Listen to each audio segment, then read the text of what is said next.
జై శ్రీరామ్.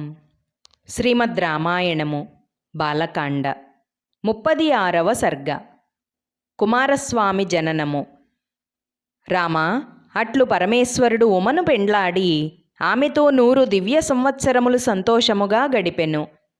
వారిరువురికి ఎంతటి బలిష్ఠుడు అగు పుత్రుడు కలుగునో, వాని వలన ఎటువంటి ప్రమాదములు జరుగునో అని భయపడిన దేవతలు బ్రహ్మను ముందెడుకొని శంకరుని చేరి స్తోత్రము చేసిరి. అంతట శివుడు తన రేతస్సును పార్వతీయందు విడువక బయట విడిచినచో భరింపగలవారు ఎవ్వరు అని అడిగెను. అప్పుడు దేవతలు భూదేవి భరింపగలదు అని పలికిరి. అంతట శివుడు దానిని వెలుపలకు వదిలెను. అది భూమి అంతయు వ్యాపించెను. భూమి భరింపజాలకపోవుటచే దేవతలు అగ్నిదేవుని వాయుదేవుని ఇద్దరును భరింపవలసినదిగా కోరిరి. అప్పుడు అగ్ని వాయువులు ఆ తేజమును భరించిరి.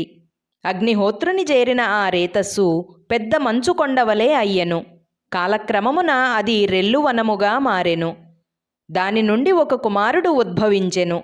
అగ్ని నుండి ఉద్భవించుటచే అనలసుతుడనియు, శరవనము నుండి ఉద్భవించుటచే శరవణుడనియు కుమారస్వామికి పేర్లు వచ్చెను.